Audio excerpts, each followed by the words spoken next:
जय हिंद प्यारे साथियों, मैं पंकज साहू आपका अपने YouTube चैनल प्रयाग एकेडमी में हार्दिक स्वागत एवं अभिनंदन करता हूं।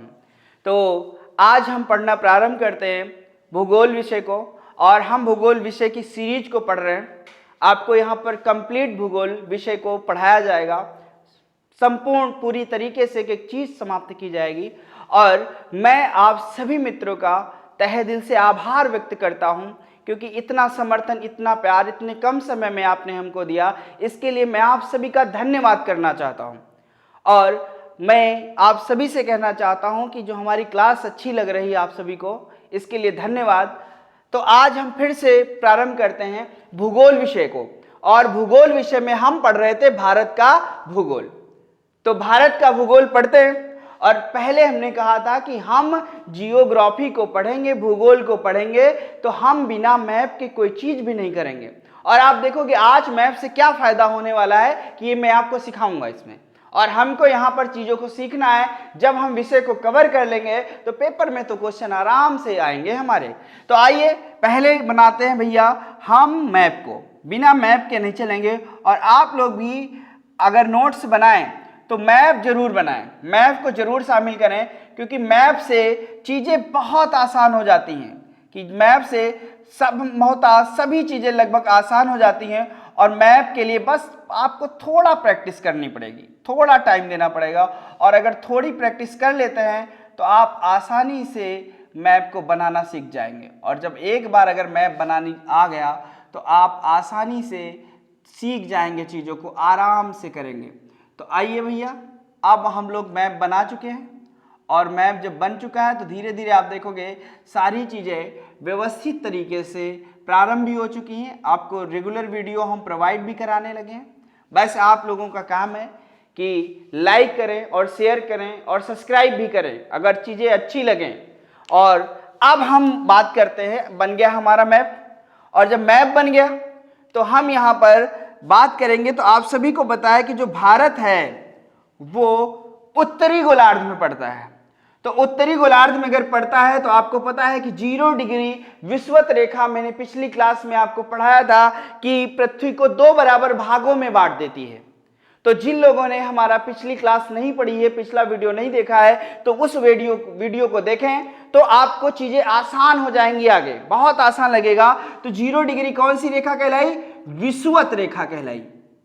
और ये विषुवत के उत्तर में है भारत। कहां पर है भारत? उत्तर में भारत। और पिछली क्लास में हमने कहा था कि हम पढ़ेंगे भारत के साथ सीमाएं।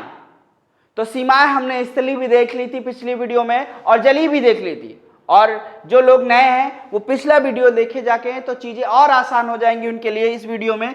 तो अब हमको ये पढ़ना था कि जहां से देश अलग हो रहे उस रेखा को, उस सीमा रेखा को हमने क्या नाम दिया है। तो सबसे पहले हम अपने पड़ोसी से प्रारंभ करते हैं। और हमारा पड़ोसी है कौन भैया? पाकिस्तान। कौन सा है? पाकिस्तान। बस भैया ये नाम का है पाकिस्तान, पाक। हरकतें भैया इसकी कैसी हैं? नापाक। बात समझ? आइए देखते हैं। तो ये पाकिस्तान बना कब? तो पाकिस्तान जब बना कब, तो एक बात यहां पर थोड़ी जानते हैं कि भारत पर हम सभी को पता है कि अंग्रेजों का शासन रहा है। और अंग्रेजों का शासन रहा। जब अंग्रेज गए तो हमारे भारत को 2 भागों में विभाजित करा के चले गए। 2 भागों में विभाजित करा के चले गए। उसी का फल कौन सा है? पाकिस्तान। अब पाकिस्तान कब बना? तो पाकिस्तान को बनाने के लिए एक योजना लाई गई। और आप सभी को पता है कि जो अंग्रेज थे उनका सबसे बड़ा अधिकारी गवर्नर हुआ करता था। और उस समय गवर्नर था, जब भारत से पाकिस्तान अलग हुआ, तो वो माउंटबेटन था। और ये माउंटबेटन 3 जून 1947 को एक योजना लाता है। 3 जून 1947 को एक योजना लाता है। और उस योजना को हम लोग कहते हैं माउंटबेटन योजना। कौन सी योजना कह देंगे? माउंटबेटन योजना। और यही जो माउंटबेटन योजना है भैया, यही माउंटबेटन योजना हमारे भारत को विभाजित कर देती है। और विभाजित का परिणाम ये होता है कि एक पाकिस्तान आता है और हमारे भारत का एक नया स्वरूप आ जाता है। तो अगर भारत से पाकिस्तान अलग हो रहा होगा तो किसी जगह से अलग हो रहा होता, किसी स्थान से अलग रहा होता, और वो स्थान हमारी सीमा रेखा कहलाएगी। तो आपसे कह सकता है भैया कि भारत व पाकिस्तान के बीच निर्धारण सीमा रेखा कौन सी है? भारत व पाकिस्तान के बीच निर्धारण सीमा कौन सी है? तो यहां जाएंगे, आपको मिल जाएगी रेड क्लिफ। कौन सी मिल गई भैया? Red Cliff. ठीक, तो अब जब रेड क्लिफ है तो आपसे यह कह सकता है भारत और पाकिस्तान के बीच सीमा का निर्धारण, या आपसे कह सकता है कि जो रेड क्लिफ रेखा है ये कब आई, कि भारत और पाकिस्तान के बीच रेड क्लिफ रेखा जो सीमा का निर्धारण किया गया ये कब किया गया? तो ये भैया किया गया 1947 में, क्योंकि हम आजाद हो गए, एक बन गया पाकिस्तान और हम तो पहले से ही थे। ठीक, तो आप आगे बढ़ते हैं। तो 3 जून 1947 को जो माउंटबेटन योजना आई तो उससे पाकिस्तान बना, और भाई पहले तो भारत ही था, पर इस योजना के बाद एक पाकिस्तान आ गया। तो जो भारत की सीमाएं थी वो हमने पिछले वीडियो में बताया था कि अफगानिस्तान से आज भी टच करती हैं, वो भी पाक अधिकृत कश्मीर वाले भाग से। तो हम देखेंगे अब अफगानिस्तान के भी साथ भारत की सीमा थी। तो अब आप देखोगे जब पाकिस्तान उससे अलग हो गया तो वो सीमा कहां चली गई? भारत और अफगानिस्तान की जगह वो हो गई भैया अफगानिस्तान व पाकिस्तान। किसके बीच हो गई? अफगानिस्तान व पाकिस्तान। तो जब अफगानिस्तान, तो आपसे पूछ सकता है कि अफगानिस्तान व पाकिस्तान के बीच निर्धारण रेखा को क्या कहते हैं? तो वो रेखा हो जाती भैया डूरंड। कौन सी हो जाएगी? डूरंड। अब जैसे ये डूरंड रेखा है तो भारत और अफगानिस्तान के बीच पहले हुआ करती थी, पर याद रखिएगा आज वर्तमान समय में वो रेखा पाकिस्तान और अफगानिस्तान के बीच हो गई। तो आपसे कह सकता है कि जो ड्यूरंड रेखा का निर्धारण किया गया था वो कब किया गया था? तो ये भैया किया गया था 1896 में। कब किया गया? तो डूरंड रेखा कब बन के तैयार हो गई? 1896 में। ठीक, आगे बढ़ते हैं। तो आगे हमने देखा कि ये जो हमारा जम्मू कश्मीर वाला क्षेत्र है, कौन सा? जम्मू कश्मीर वाला क्षेत्र। इसमें क्या हुआ कि जब हम आजाद हुए उसके बाद ही पाकिस्तान ने अपनी नापाक हरकत दिखा दी। यहां की कुछ कबीलाई जनजातियां थी और पाकिस्तानी सेना ने मिलकर हमारे कश्मीर के कुछ भाग पर कब्जा कर लिया, और उसे हम कहते हैं POK, पाक अधिकृत कश्मीर। क्या कह देंगे भैया? पाक अधिकृत कश्मीर। तो आप देखेंगे एक हमारा स्वतंत्र कश्मीर, एक पाक अधिकृत कश्मीर, तो इनके बीच आप देखोगे सीमा होगी। तो जो पाक अधिकृत कश्मीर पाकिस्तान के पास है उसके बीच हमारी जो सीमा पड़ जाती है वो सीमा कहलाती है LOC। कौन सी कहलाएगी? LOC। LOC का मतलब क्या है? Line of control. क्या है भैया? Line of control. ठीक, अब यहीं पर एक बात कर लेते हैं। इधर तो पाकिस्तान ने हमला किया, उधर आप देखोगे 1962 में जब जाएंगे, कब पहुंचेंगे? 1962 में। और हमने आपको पढ़ाया भी था कि भारत के उत्तर पूर्व में एक देश है, वो देश कौन सा है? चीन। कौन सा हो गया? चीन। चीन ने 1962 पे कर दिया भारत पर आक्रमण और भारत के जम्मू कश्मीर राज्य का कुछ क्षेत्र कब्जा कर लिया, और वो क्षेत्र कहलाया अक्साई चीन। कौन सा कहलाया भैया? अक्साई चीन। कि याद रखिएगा जो अक्साई चीन जो पाकिस्तान के बीच है वो POK है, जम्मू कश्मीर का भाग या भारत का भाग हम कहेंगे, और जो चीन के पास है वो कहलाएगा अक्साई चीन। और अक्साई चीन को कब जीता चीन ने? तो 1962 के युद्ध में। तो याद रखिएगा। तो आपसे ये भी कह सकता है, कभी पूछ सकता है, हटके इतिहास का क्वेश्चन है, कि भारत व चीन के बीच युद्ध कब हुआ था? तो भारत और चीन के बीच जो युद्ध हुआ है तो 1962 में हुआ है। तो अब भारत और चीन के बीच भी सीमा है, इसलिए तो यहां पर हम रेखा का या सीमा का निर्धारण करेंगे और भारत व चीन के बीच जो निर्धारण रेखा है वो रेखा है मैक मोहन। कौन सी भैया? मैक मोहन। ठीक, तो अब जब मैक मोहन की बात करेंगे, अब जो मैक मोहन आएगी तो वो चीन और भारत के बीच आ गई। तो अभी पीछे हमारे उत्तर प्रदेश के जेल वार्डन के एग्जाम हुए, उस एग्जाम में ये चीज पूछी भी गई कि मैक मोहन रेखा किन दो देशों के बीच है? तो मैक मोहन भारत व चीन के बीच है। तो ये सीमा आप समझ गए। अब बढ़ते भैया आगे। तो जब हम आगे पहुंचेंगे तो यहीं पर आप देखोगे हमको मिले थे, आपको एक मिला था नेपाल और दूसरा कौन सा मिल गया था? भूटान। इन दोनों की बात करें तो अब आप देखोगे इन दोनों को हम लोग कहते हैं भैया, इनको कहा जाता है बफर स्टेट। कौन सा स्टेट कहा जाएगा? Buffer state. अब ये बफर स्टेट क्या होता है? तो एक चीज समझो कि जो बफर स्टेट होता है, जैसे आप देखोगे कि हम जब जाते हैं कहीं शादी बारातों में तो आप देखोगे कि वो व्यवस्था किसी और की है और शायद हमको बुलाया किसी और ने है, और जब हम वहां पहुंचे तो हमने देखा वहां पर हमें जो भी खाना है कि रसगुल्ले कितने खाने हैं, क्या कितना खाना है, सब स्वतंत्र है, मौज से उड़ा रहे हैं। तो क्या हमको किसी ने टोका? नहीं ना। वैसे ही चीन और भारत दो बड़े देशों के बीच में फंसे हुए हैं, नेपाल और भूटान, पर अपने नियम कानून बनाने के लिए स्वतंत्र हैं।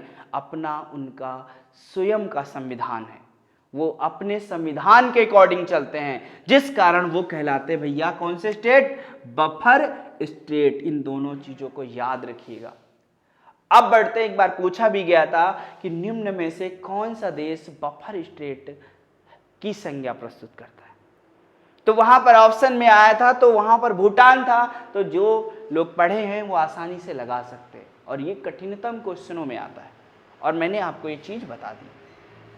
अब बढ़ेंगे आगे। तो अब इधर अगर हम भारत के पूर्व में जाएं तो हमको मिला था भारत के पूर्व में, तो हमें मिली थी भैया म्यांमार। म्यांमार, और जो म्यांमार है वो हम देखेंगे कि भारत की एक पर्वत श्रृंखला है उत्तर में, और वो पर्वत श्रृंखला कहलाती है हिमालय, जो आप देखोगे जम्मू कश्मीर से लगा के आपके अरुणाचल प्रदेश तक फैली हुई है। उसी का भाग एक पर्वत है, उसी का विस्तार एक पर्वत है, और वो पर्वत है भैया आपका अराकन योमा। कौन सा पर्वत है? Arakan Yoma. और यही जो अराकन योमा पर्वत है, अराकन योमा, और यही जो अराकन योमा पर्वत है, यही भारत और म्यांमार के बीच सीमा का निर्धारण करता है। तो याद रखिएगा कि जो अराकन योमा पर्वत है वो भैया भारत और म्यांमार के बीच सीमा प्रस्तुत करता है, सीमा का निर्धारण करता है। बात आगे बढ़ते हैं हम लोग। तो आगे जब बढ़ेंगे तो आगे हम देखेंगे हमें एक देश मिल जाएगा जो अंतिम स्थलीय देश है, जो सीमा बना रहा है, और वो देश हो जाता है आपका कौन सा? बांग्लादेश। कौन सा हो जाएगा? बांग्लादेश। और ये जो बांग्लादेश है, एक क्वेश्चन और यहीं पर याद करते चलिएगा कि जो बांग्लादेश है आपसे पूछ सकता है भारत के साथ सबसे ज्यादा स्थलीय सीमा साझा करने वाला देश, तो कौन सा हो जाएगा? वो हो जाएगा बांग्लादेश। भारत के साथ सबसे ज्यादा स्थलीय सीमा, सबसे ज्यादा स्थलीय सीमा बनाने वाला देश। तो स्थलीय सीमा बनाने वाला जो देश हो गया वो कौन सा हो गया भैया? आपका बांग्लादेश। अब इन दोनों के बीच आपसे ये भी कह सकता है भारत व बांग्लादेश के बीच कितनी किलोमीटर की स्थलीय सीमा है, कितने किलोमीटर की स्थलीय सीमा है। तो जब हम इसकी बात करेंगे तो हमें मिल जाएगा 4096 किलोमीटर। कितना मिल जाएगा? 4096 किलोमीटर।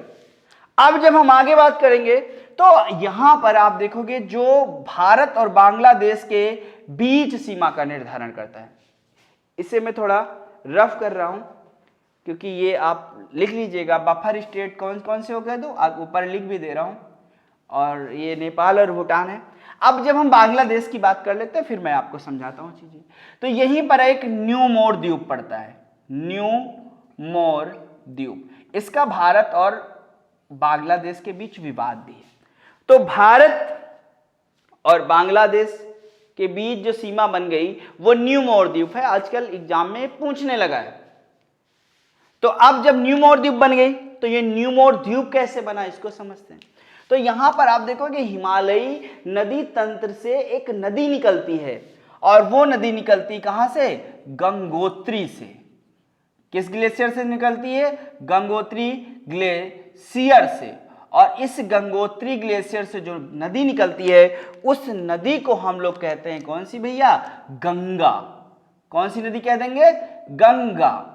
और ये चीज याद रखिएगा, भारत की सबसे लंबी नदी, भारत की सबसे लंबी नदी, तो भारत की सबसे लंबी नदी कौन सी हो जाएगी भैया? गंगा। और आपसे यह भी कह सकता है कि अगर भारत की सबसे लंबी नदी गंगा है तो उस गंगा की लंबाई कितनी है? तो गंगा की लंबाई अगर आपसे पूछे तो भैया लंबाई हो जाती है 2525 किलोमीटर। कितनी हो जाएगी? 2525 किलोमीटर। तो अब आप देखोगे जब गंगा निकलती है और गंगा में कई सारी नदियां उसके सहायक के रूप में बहती हैं, तो जब गंगा निकलती है तो बहाव तेज होता है, और बहाव तेज होता है तो आप देखोगे नदियां अपने किनारों का कटान करती हैं, और कटान करती हैं, बाहर से भी धूल मिट्टी कंकड़ कचरा आ जाता है, तो धीरे धीरे नदी का जो बहाव है, प्रवाह है, वो मंद होने लगता है। तो जब मंद होने लगता है तो नदी उस गार्बेज को, उस कचड़े को छोड़ने लगती है। तो जब छोड़ती है तो पानी आप देखोगे किनारों से निकलने लगता है, और जब किनारों से निकलने लगता है तो एक आकृति बन जाती है। तो वो जो आकृति होती है वो आकृति कहलाती भैया डेल्टा। तो यहां से याद रखिएगा, आपसे पूछ दे कि गंगा नदी क्या बनाती है, तो क्या बनाती है? डेल्टा। ठीक। और भारत और बांग्लादेश के बीच जो सीमा है इस समय, जो द्वीप बना रहा है, तो वो कौन सा है? न्यू मोर द्वीप। ठीक। इतनी बातें आपको समझ में आ गई होंगी मेरी। अगर समझ में आ गई हैं तो क्लास को लाइक करें और साथ में सब्सक्राइब भी करें हमारे चैनल को, और इसका आप ले भैया स्क्रीनशॉट। फिर बढ़ते हैं आगे।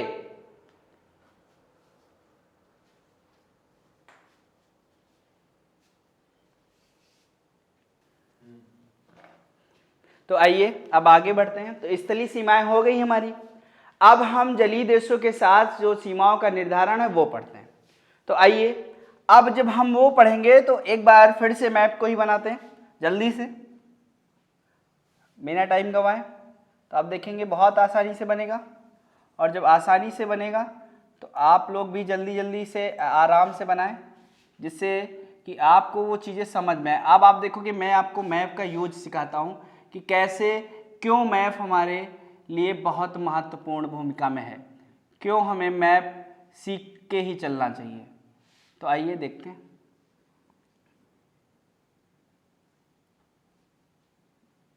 तो आओ, तो अब पहली बात करते हैं, जलीय देशों की बात करेंगे। तो जलीय देशों में हम भारत के सबसे पड़ोसी जलीय देश के पास जाएंगे, और भारत का जो सबसे पड़ोसी जलीय देश है भैया वो कहलाता है कौन सा? श्रीलंका। कौन सा कह रहेगा? श्रीलंका। तो अब भारत श्रीलंका एक दूसरे से अलग हैं, और दो स्थल खंड हैं, एक भारत है और एक श्रीलंका है, और इसको अलग करने के लिए आएगी जल संधि। क्यों? क्योंकि भैया यहां पर आप देखोगे अगर हम भारत के पूर्व में जाएंगे, मैंने आपको बता रखा है कि यहां पड़ेगी बंगाल की खाड़ी। कौन सी खाड़ी पड़ जाएगी? बंगाल की खाड़ी। और अगर हम पूर्व में पश्चिम में गए तो हमको कौन सा मिलेगा?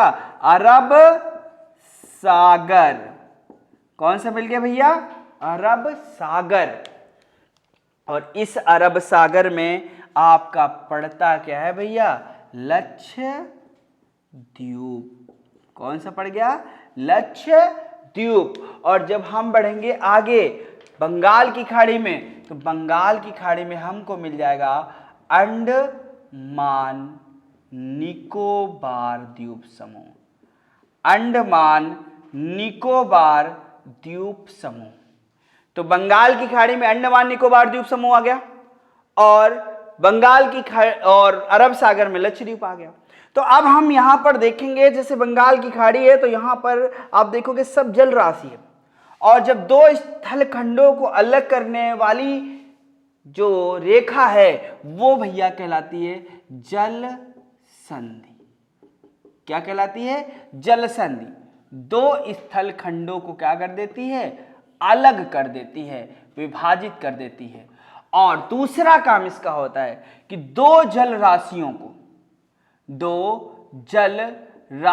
को क्या कर देती है? आपस में जोड़ देती है।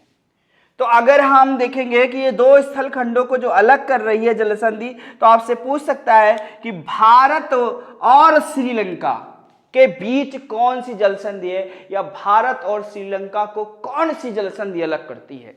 तो यहां पर आ जाएगी पाक जल संधि। कौन सी आ जाएगी भैया? पाक जल संधि। और पाक जल संधि जो है वो क्या कर देती है? भारत व श्रीलंका को अलग कर देती है। ठीक, तो ये तो बात हो गई दो स्थल खंडों को अलग करना। दूसरी बात बोली मैंने दो जल राशियों को जोड़ देना। तो आपसे ये भी तो कह सकता है कि पाक जल संधि किन दो जल राशियों को जोड़ती है? पाक जल संधि किन दो जल राशियों को जोड़ती है? तो एक हो जाएगी भैया ऊपर आपकी पाक की खाड़ी। कौन सी होगी भैया? पाक की खाड़ी। और नीचे आएंगे तो आपको मिल जाएगी मन्नार की खाड़ी। तो आपसे कह सकता है कि पाक जल संधि को कौन सी दो जल राशियां जोड़ती हैं? तो एक पाक की खाड़ी हो गई और मन्नार की। एक बार एग्जाम में पूछा गया बहुत ही कठिनतम क्वेश्चनों में, और अगर आप मैप से करते हो तो बिल्कुल सरल। उसने पूछा पाक जल संधि के दक्षिण में कौन सी खाड़ी स्थित है? पाक जल संधि के दक्षिण में कौन सी खाड़ी स्थित है? तो भैया आप बिना मैप के क्या लगा पाएंगे? नहीं लगा पाएंगे। आपको पॉइंट रटने पड़ेंगे, और जब चीज रटेंगे तो आपको जल्दी भूलेंगे, और चीज को जब हम सीखेंगे समझेंगे तो बहुत लंबे समय तक चलेगा। और एक समस्या हमारी तो रहती है कि हमें याद तो होता है पर हम चीजों को व्यवस्थित नहीं रख पाते, भूल जाते हैं। तो भूलेंगे नहीं भैया, यहां पर सीखेंगे, और सीखेंगे कि पाक जल संधि को कौन सी दो खाड़ियां जोड़ देती हैं? तो पाक की खाड़ी और मन्नार की खाड़ी को जोड़ देती है पाक जल संधि। अब यहीं पर एक चीज देखो कि जो पाक जल संधि है इसकी बात तो देखेंगे ही देखेंगे। दूसरी बात यहीं पर करेंगे कि जो भारत है, भारत से श्रीलंका जाने का एक मार्ग बना था। क्या बना था भैया? मार्ग बना था। और वो जो मार्ग था वो हम कह सकते हैं भगवान राम ने बनाया था, और उसको हम कहते थे राम सेतु। क्या कहते थे भैया? राम सेतु। और आज हम उसे कहते हैं कौन सा? आदम का ब्रिज। क्या कहते हैं भैया? आदम ब्रिज। और ये जो आदम ब्रिज है भैया, अब ये आदम ब्रिज है, यहां से क्वेश्चन बनता है, बहुत ज्यादा बनता है एग्जाम में। और वो आदम ब्रिज में क्वेश्चन जो बनता है वो यही बनता है कि इसी आदम ब्रिज पर एक द्वीप पड़ता है, और वो द्वीप कहलाता है पंबन द्वीप। कौन सा द्वीप कहलाएगा? पंबन द्वीप। अब ये पंबन द्वीप क्यों इतना प्रसिद्ध है? ये एग्जाम में क्यों पूछा जाता है? तो जो पम्बन द्वीप है इसी पर एक है स्थित, जिसे हम लोग कहते हैं रामेश्वरम। क्या कहते थे भैया? रामेश्वरम। और रामेश्वरम से याद रखिएगा कि जो आपने देखा होगा हमारे भगवान शिव महादेव, तो महादेव के 12 ज्योतिर्लिंग मिलते हैं। उन 12 ज्योतिर्लिंगों में एक भैया कौन सा है? आपका रामेश्वरम है। और रामेश्वरम इस कारण तो प्रसिद्ध है, एक कारण और है, हमारे पूर्व प्रधानमंत्री और हमारे पूर्व राष्ट्रपति, और वो जो हमारे पूर्व राष्ट्रपति हैं वो हैं भैया एपीजे अब्दुल कलाम। एपीजे अब्दुल कलाम। और जो एपीजे अब्दुल कलाम हैं, इन कलाम जी का जो जन्म हुआ है ना, वो भैया हुआ है रामेश्वरम में। तो आपसे कह ही सकता है कि एपीजे अब्दुल कलाम का जन्म कहां पर हुआ? तो एपीजे अब्दुल कलाम का जन्म कहां पर हो गया? रामेश्वरम। तो आप देखोगे मैंने यहां से कितनी चीजें बता दी कि आदम का ब्रिज बताया, आदम ब्रिज पर कौन सा द्वीप है? पम्बन। और आपसे पूछ दे कि रामेश्वरम किस द्वीप पर है, तो रामेश्वरम भैया किस द्वीप पर हो जाएगा? आपके पम्बन द्वीप पर। और रामेश्वरम में किसका जन्म हुआ है? तो एपीजे अब्दुल कलाम जी का जन्म हुआ है। अब बढ़ते हैं आगे। तो ये तो हमने देखा कहां पर? बंगाल की खाड़ी में। आ जाओ बगल में अरब सागर में। तो क्या अरब सागर में भी कोई देश है? तो एक द्वीपीय देश है, और वो द्वीपीय देश कहलाता है, उससे हम लोग कहते हैं मालदीव। कौन सा कह देंगे भैया? मालदीव। और ये जो मालदीव है द्वीपीय देश है। द्वीपीय देश का क्या मतलब है? जिसके चारों तरफ जल हो, जिसके चारों तरफ जल से कोई स्थलखंड गिरा है, तो वो भैया कहला जाता है क्या? वो कहला जाता है आपका द्वीप। तो ये कैसा देश होगा? द्वीपीय देश। तो अब ये भी भारत से अलग होता है। ये जो लक्षद्वीप है, इसका एक द्वीप है, उससे हम लोग कहते हैं मिनिकॉय।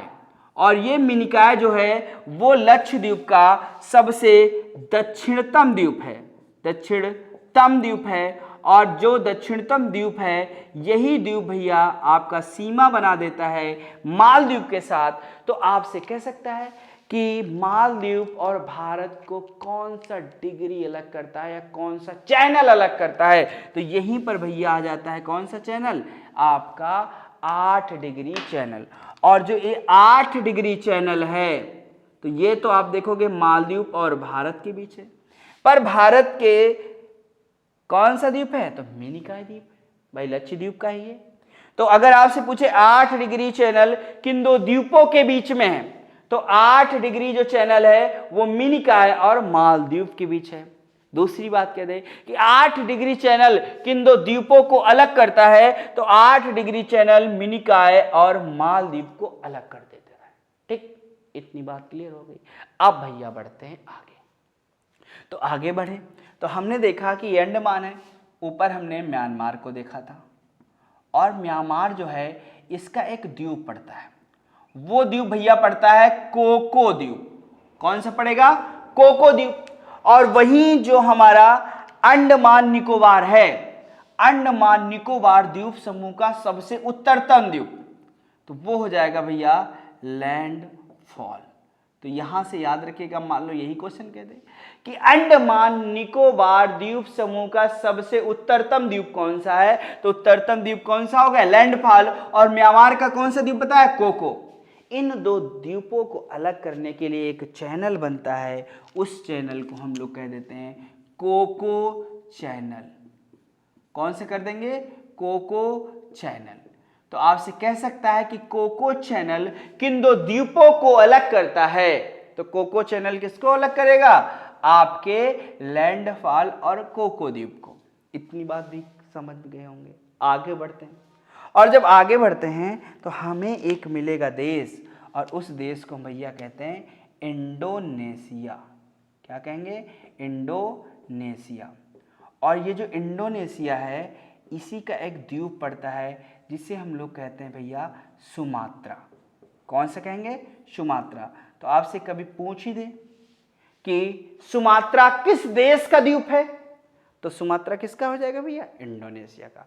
अब हम देखेंगे ऊपर अंडमान निकोबार है, नीचे इंडोनेशिया है, दोनों स्थलखंड है। इन स्थलखंड को अलग करने के लिए कोई चैनल आएगा, और चैनल आएगा तो वो चैनल आएगा, और एक चैनल आएगा आपका 6 डिग्री चैनल। कौन सा आगे भैया? 6 डिग्री चैनल। तो आपसे पूछ सकता है कि 6 डिग्री जो चैनल है किन दो द्वीपों को अलग करता है?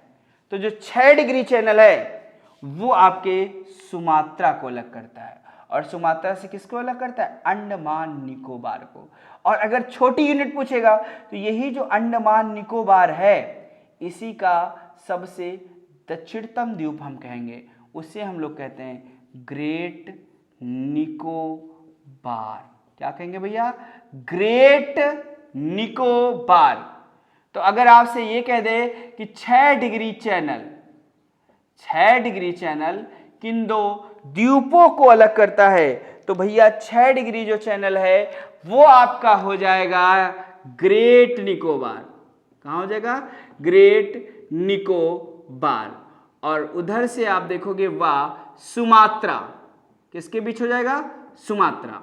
दूसरी बात, इसी 6 डिग्री चैनल को अन्य नाम से भी कह सकते हैं, जैसे हम इसे कहते हैं ग्रांट चैनल। क्या कह देंगे? Grant channel. और ग्रांट चैनल भी याद रखिएगा तो आप सीधा याद कर ले, बड़ी यूनिट भी याद कर लें, उससे छोटी यूनिट, इससे बड़ी यूनिट, इससे बड़ी यूनिट याद करेंगे तो भारत व इंडोनेशिया के बीच। किसके बीच हो जाएगा? भारत व इंडोनेशिया के बीच। तो अब आप देखोगे मैंने पहले आपको स्थलीय सीमाएं बता दी, फिर मैंने जलीय सीमाएं बता दी, फिर मैंने आपकी निर्धारण रेखाएं बता दी, और जल में जो भी रेखाएं हैं वो भी मैंने बता दी। आपको पाक जल संधि बता दिया, 8 डिग्री चैनल बता दिया, 6 डिग्री चैनल बता दिया, दूसरा ग्रांट चैनल बता दिया, और कोको चैनल बता दिया। अब आपके यहां से क्वेश्चन हो गए भैया समाप्त।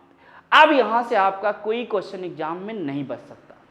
मैंने सारी चीजें पढ़ा दी, पर आप सबका एक काम होगा कि इसे पढ़ने के साथ साथ इसके आप नोट्स तैयार करेंगे, क्योंकि मैं आपको जो भूगोल कराने वाला हूं वो प्रारंभ से अंतिम तक, मतलब समस्त क्लास, संपूर्ण विषय को एक तरफ से समाप्त करवाऊंगा।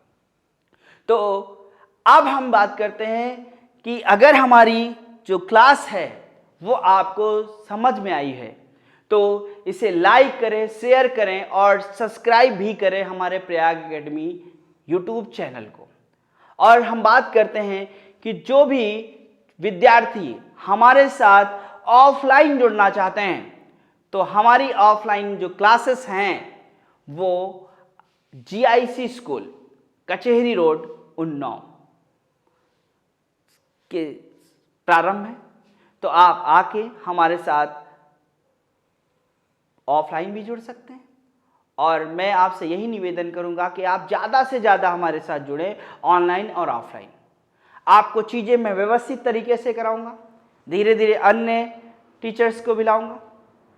तो आप सभी से, सभी मित्रों से यही निवेदन भी है मेरा कि आप हमारे चैनल को सब्सक्राइब करें, शेयर करें और लाइक करें। तो आज हम क्लास को यहीं देते हैं विराम। आज के लिए इतना ही। धन्यवाद। जय हिंद प्यारे साथियों।